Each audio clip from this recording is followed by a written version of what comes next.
So would you like for me to talk about a particular subject in particular, or would you want to answer questions or Well, no, discuss? Go just, ahead. I think What that would you like? let us know about senior mental health in general, and also what's kind of going on in the state. What's going on in the state? Is that Yeah, what as far as California state, as far as senior mental health and wellness, maybe as well. well, without a doubt, um, the huge issue these days, of course, is senior housing. And now, with the recent political situation being what it is, food insecurity. So, for a lot of seniors, those are two huge, difficult, tough subjects. And of course, here on the Central Coast, my gosh, housing is a crisis, especially in Santa Barbara, because we have these out of control rents. So Yeah. people, I talked to a woman today who is renting someplace and she just can't afford to continue to rent. And so she's really facing a crisis. So this is a daily occurrence for people who, unfortunately, cannot keep up with inflation and the market conditions that are allowing rents to just escalate out of control. And you can imagine what the impact of that is on one's mental health, because here the very essence of what you live with is being threatened. So certainly in terms of contemporary issues, those are two really huge challenges. I was given a statistic today that I found really interesting.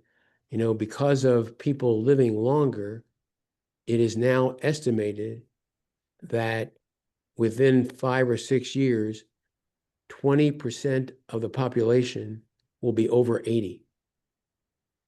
That is an incredible number. So we have a situation, I think, in our country in general, where because of medical advances, people are living longer and longer, and we don't have a system in the social services area to contend with that. So caregiving is a huge issue and problem on a very practical level. So my work is primarily psychological in nature. So the people who come my way, who I talk with, who are struggling psychologically to deal with issues, uh, of course, the number one issue is loneliness. Um, and more, I'm sorry to say, uh, for whatever reason, our society is becoming more and more siloed, more and more isolated. And so actually my center has just now created, with my suggestion, I'll say, a club. And we're calling it the Successful Aging Club. So we have a Nice. club now at our center, which is going to create activities and programs to promote people to come hang out, be together, and interact and develop new friendships. So I think that's a great thing. I'm also happy to report that the city of Goleta has really stepped up, and they have a very vibrant senior center where people can come. There's couches, there's chairs, there's activities, there's programs, there's TV, there's games, there's all kinds of things that are offered to people to enrich them, and they're getting quite a following. So there's some good things happening, and we're also facing other challenges all the time. But I would say that as far as people bringing me issues, when the loneliness thing comes up, I think there are two things, and that is people are struggling to accept the reality of their situation, that they're getting older, that they need to attend to themselves more. They need to slow down. They need to be careful. And the other part is, how do you find meaning? How do you find meaning in your life when you're at the same time maybe cutting back, taking some time for yourself, limiting certain activities that you used to do before that are not so easily engaged in now. So those are the kind of themes that I'm coming across in my work that I do each day. Yeah, I remember the saying, when you retire, you need something to retire to. Absolutely. I think everyone needs a reason to get up in the morning. We need meaning in our life, whether we're volunteering or attending to our garden or grandchildren or activities or whatever it is. People need a reason to get up in the morning and to find meaning in their life. Absolutely. I know a little bit about we do have a bunch of senior centers around here, and I know there are transit services that will take them for either free or for very cheap, and for different senior activities. And I know in the city of San Luis here, there's something involved with the county or city that's a hiking group. Really? I think For it's seniors? Yes, that's connected to the senior center, I think, here in San Luis. I know that Tony Clementi, he's one of our staff here. He's looking at starting a mental health group for like aging with mental health. He's a peer, so he identifies as somebody who has mental health stuff. And then I think it's a need. We are seeing a larger proportion of senior citizens in our clinics, seeking out mental health. And I think it is important, right, as we get older, especially with the loneliness epidemic of us just being over screens or on our cell phone. I don't know. Yeah, it's hard. It's getting people together in a room, I think, is just such a support. It's tricky, but it's a nice support, Yes, right? To be in a room with somebody, to have a conversation, even if it's just asking like how your day is or how's your dog. I feel like connecting with people is so important, especially for that older generation. I kind of fear what Gen Z will be like when they're in their 80s. They are a little bit different, but like we are so used. I think I'm 40 and I'm used to people being in a room together. I became chronically online by about 13, so I'm a kind of hybrid. Yeah. I have some experience working in an old folks home when I was like or like a retirement home when I was younger, and I know that the people that were living there were different levels of care. There was like some independent section, and then there was like a more intensive care section. But everyone was like so happy to be with other people, and it was you could tell that it was so a really big help for their wellness to be with their peers rather than being alone. Yeah, I've hung out a little bit at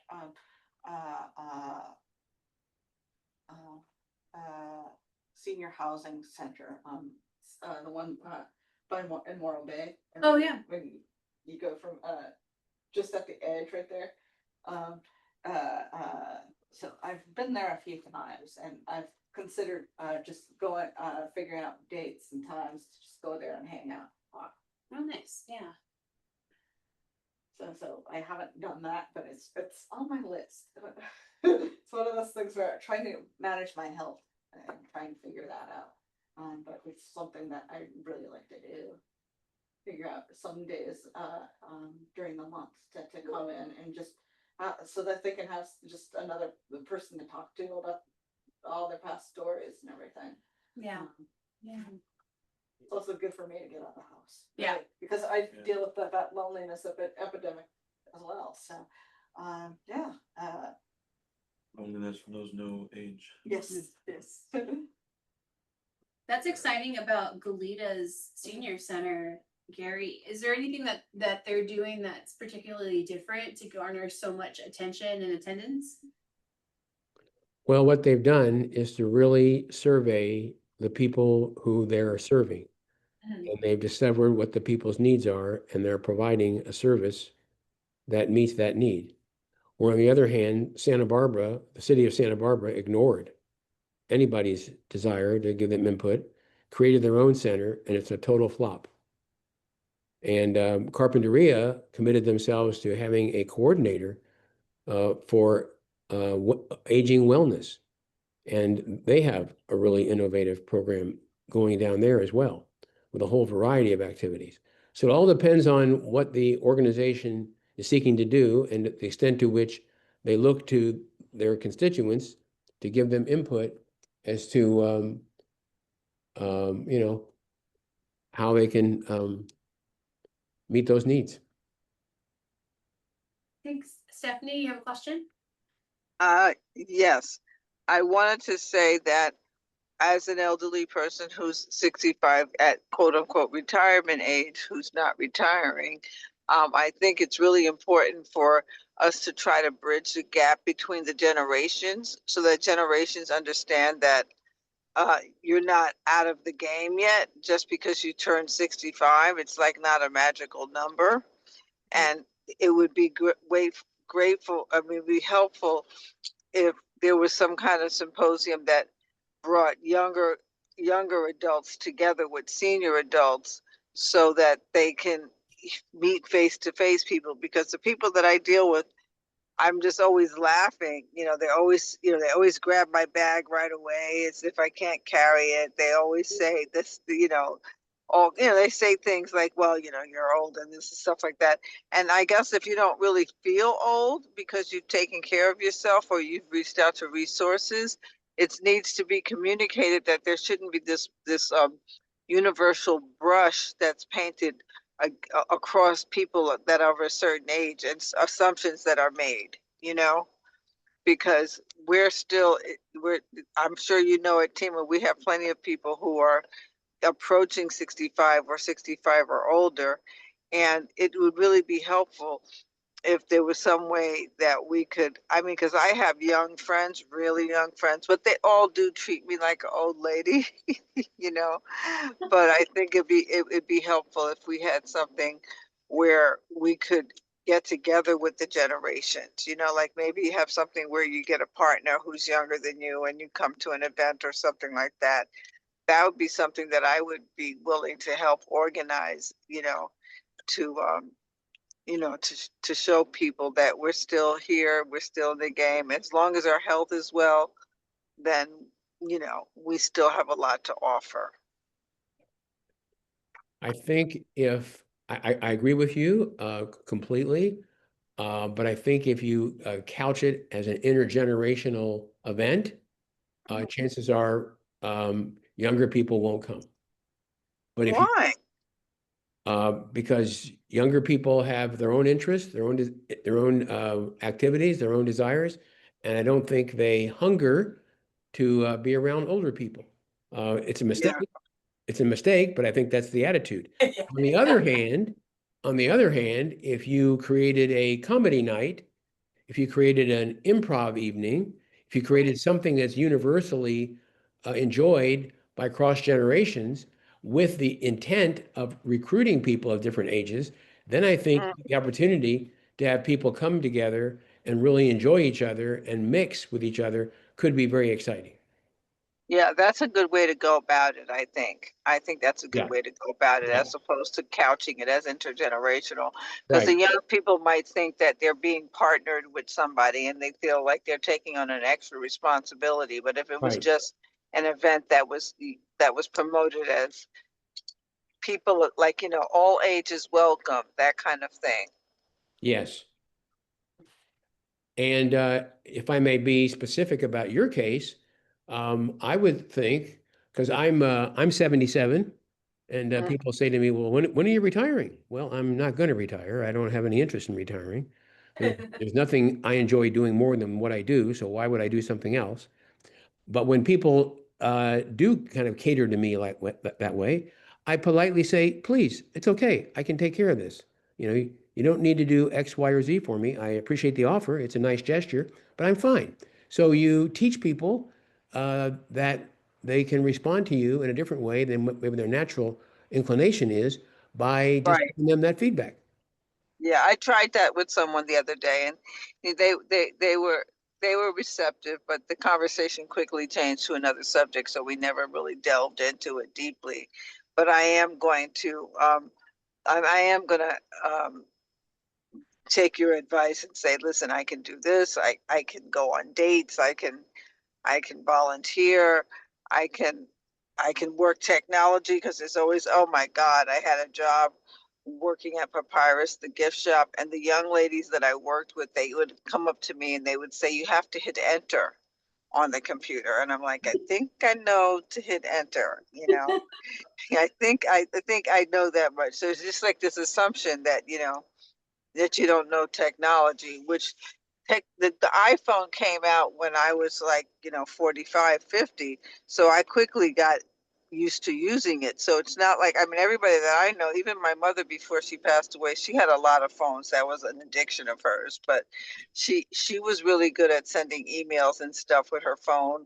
And she didn't need help. Every now and then she would go to there was an auxiliary Mac store that catered to people who had Mac services, Mac computer services. And and they knew when she came that, you know, she needed a little bit of tutoring, but she quickly caught on, you know. Yeah. Yeah. Yeah, my mom, if she was alive, she would be 66, and we were. I was one of the first kids in my class to have a computer. My mom was really passionate about it, and so with her Pell Grant money, I had a Mac computer in second grade with complete with a modem that was 14.4K, and yeah, so she knew how to work technology really well. So Yeah. I mean, I'm really good with technology, and I have to always emphasize that when I go to apply for jobs and stuff like that. But now one of the things that I'm finding, which I think is an improvement, they don't ask you questions that give your age away in the applications. They just, I mean, and the way to avoid, you know, getting that age bias is not to put down that I worked in 1992 at this job or 1987 at this job, and definitely don't put down the year that you graduated high school. they're very Because good on that. Usually places I was told as far as job applications, uh, no more than 10 years ago.